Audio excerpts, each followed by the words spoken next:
Dobar dan i dobrodošli u našu virtualnu učionicu na otvorenom. Puno puta kad crtamo želimo biti zavarat oko da vidi nešto čega nema. Danas ćemo raditi upravo to i poslužit ćemo se nečim što se zove grafička modelacija. Ajmo prvo objasniti šta te riječi znače. Kad god na likovnom čujemo riječ grafička, znači da će biti puno crta i točkica. A modelacija znači oblikovanje, što znači mi ćemo crtama i točkama danas nešto oblikovati, a da bi pokazali šta ćemo oblikovati treba nam bijela ploča. Evo, to nam je najjednostavniji likovni element, točkica. Kad tu točkicu provezem malo po ploči, dobijemo liniju. Kad se linija zatvori, dobijemo nešto što se zove ploha. Ploha može biti nepravilna ili može biti pravilna. Evo, ovo nam isto, znači ploha, to nije kocka, to je kvadrat. Za kocku nam treba još, znači, dvije plohe i dobili smo tijelo. Ploha je 2D, tijelo je 3D. Sad kod ovakvih stvari odmah vidimo da je to 3D objekt. A šta se desi kada radimo okrugle stvari?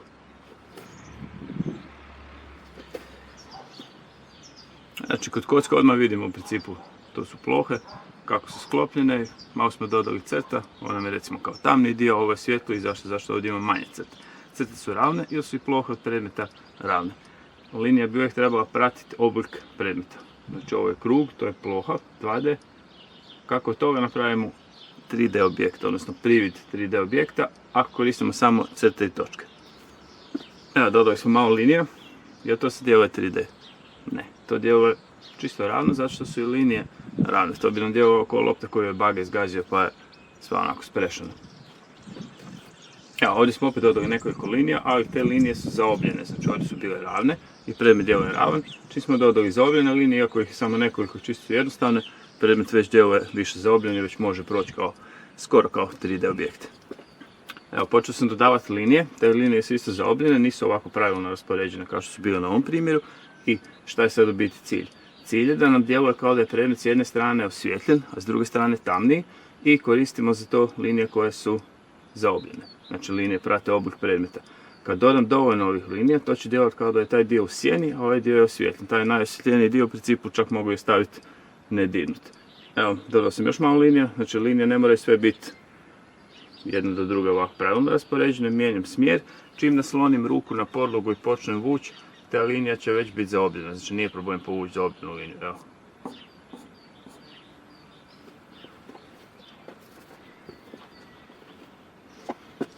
Kad usporedimo vidimo da je zadnji primjer najbolji.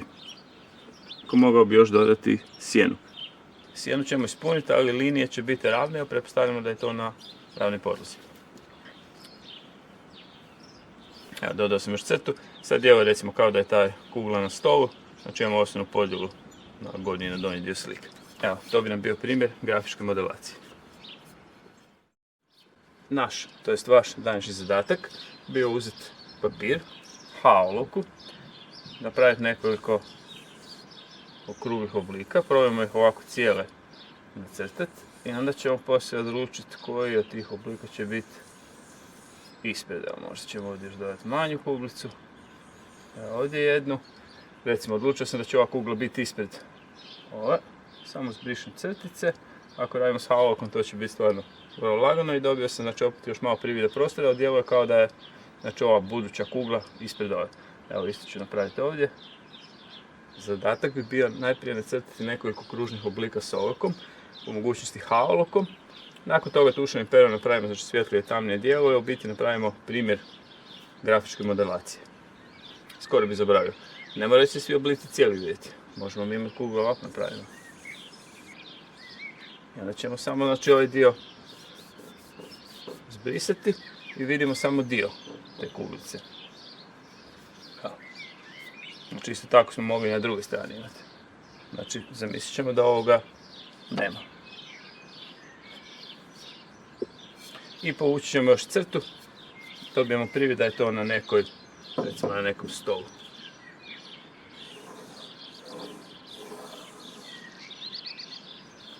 Evo, možda bi još mogao dodati koju kuglicu koja će biti iznad linije. Evo, i dodali smo još jednu, recimo, koja će presjeći ovu liniju, znači još malo privida prostora. Znači, probajte naći neke loptice ako imate, pa njih stavite kao modele, ili probajte zamišljati, znači, buduće te vaše kuglice, A na kraju krajeva ovo ne moraju uvijek biti loptice, to mogu biti i jabuke. Znači bilo šta okruglo što imamo.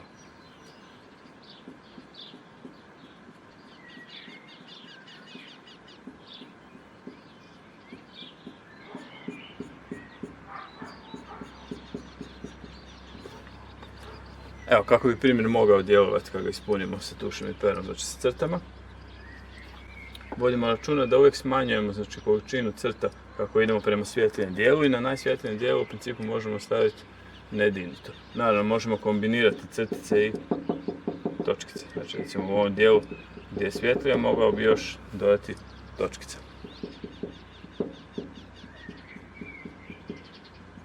Sam dodao kombinaciju crtice i točke i držimo se onoga da linija uvijek prati oblik predmeta, što znači ako radimo nešto što je okruglosto ili potpuno znači, kao kugla, onda radimo linije koje su ipak malo zaobljene, možemo kombinirati sa kraćim crticama i možemo kombinirati sa točkicama. Evo još ćemo dodati sjenu da vidimo da to izgleda još malo bolje poslije.